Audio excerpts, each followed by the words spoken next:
Ustaz boleh Ustaz? Tak ada buku. Saya cuba nak baca. Assalamualaikum warahmatullahi wabarakatuh.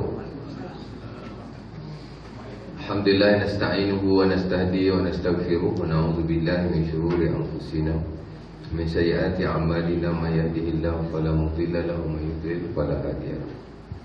Asyhadu an la ilaha illallah wahdahu la syarika lahu wa asyhadu anna Muhammadan abduhu wa rasuluh. Allahumma salli ala Muhammad wa ala alihi wa ashabihi wa qarabatihi ajma'in wa man tabi'ahum bi ihsanin ila yaumiddin.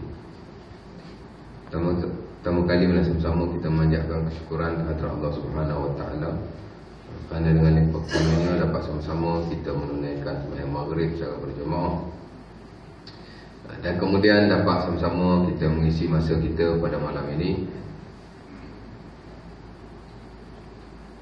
untuk kita belajar beberapa perkara yang mudah-mudahan boleh bagi manfaat. Selain daripada boleh menambahkan khazanah ilmu kita, dia juga mudah-mudahan boleh boleh menjadi panduan lah bagi kita untuk meneruskan kehidupan kita secara umumnya, kehidupan kita di dunia ini, dan secara khususnya kehidupan kita di suatu alam yang lain. Baik, kat mana itu? Saya baru baca hadis nombor 1 kan, muka surat 3 kan. Duduk sini lagi. Siapa? Tak. Sebelum saya nak mula hari ni, saya nak petiklah kata-kata Imam Syafi'i rahimahullah ta'ala yang diriwayatkan oleh anak murid dia, tuan-tuan, nama dia Ar-Rabi' bin Sulaiman Al-Muradi. Imam Syafi'i ni dia banyak anak murid dia. Tapi antara ulama anak murid dia yang betul-betul memindahkan ilmunya 6 orang biasa. 3 orang di Baghdad, 3 orang di Mesir. Ar-Rabi' bin Sulaiman ni dia di Mesir. Dia di Mesir. Kita banyak hari ni yang duk kata mazhab Syafi'i, banyak cedokan daripada apa yang diriwayatkan oleh Ar-Rabi' bin Sulaiman Al-Muradi. Kita baca buku Al-Imam Syafi'i, itu adalah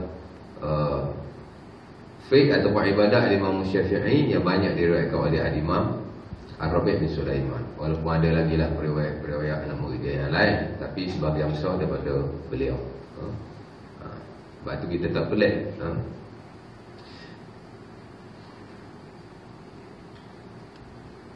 Baik, Al-Imam Syafi'i dia ada satu kata-kata yang menjadi dipanggil panduan lah dalam keilmuan dan juga dalam kita mempelajari ilmu. Dia panggil konsep ilmu yang betul. Imam Syafi'i dia ada letak garis panduan. Kata Imam Syafi'i melalui riwayat anak murid dia ini, disebut juga oleh Imam Rafi'i dalam buku Musnad Syafi'i. Imam Syafi'i kata apa? Imam Syafi'i kata al-ilmu ma nafa'a wa laysa al-ilmu ma hufiza. Berapa patah-patahan kan? 6 kan? Dia kata al-ilmu ma nafa'a, adalah ilmu itu adalah apa-apa yang kita manfaatkan. Wa laysal ilmu ma hufiza, dan bukanlah ilmu itu semata-mata apa yang dihafal, apa yang kita ingat.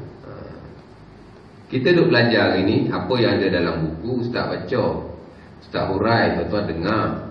Kita ingat ilmu ni semata-mata apa yang ada dalam majlis kita, apa yang ustaz baca, apa yang ada dalam buku, apa yang tuan-tuan tulis. Itulah ilmu. Sebenarnya itu baru sebahagian kecil daripada ilmu, kata Imam Syafi'i rahimahullah ta'ala. Dia kata ilmu sebenar ialah bila kita memanfaatkan dia, baru dia jadi ilmu tu. Apa? Manfaat ni makna kata setelah kita faham, kita amalkan. Lepas tu kalau boleh kita ajar orang, baru dia kata ni baru ilmu yang betul.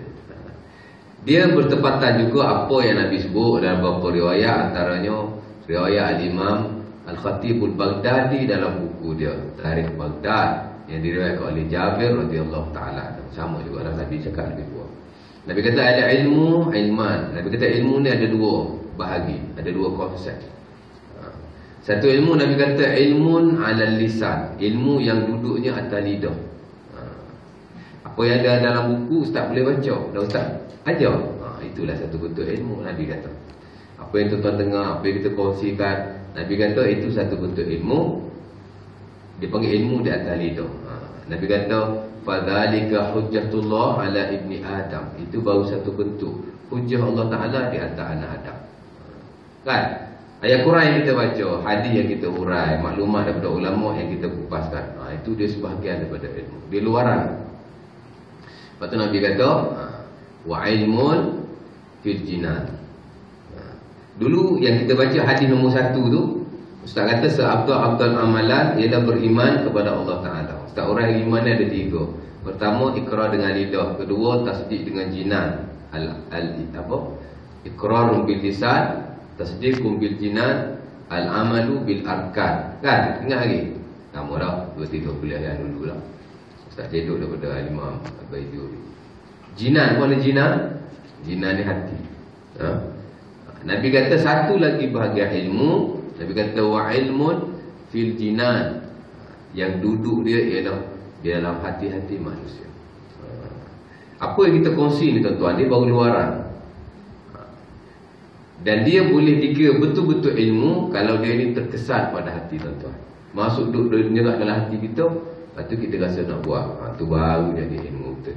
Lepas tu penyampai ni macam ustaz, ceramah, pendakwa. Selain dia ada menyampaikan ilmu, dia kena juga wujudkan kesedaran, wujudkan juga benda tu biar duduk dalam hati lah, biar terkesan di hati tu sikit sebanyak. Lepas tu kalau ustaz mengajar ada yang jenis garang, kan, lantang dan sebagainya, kadang-kadang dia nak bagi benda tu lah. Apa? Nak bagi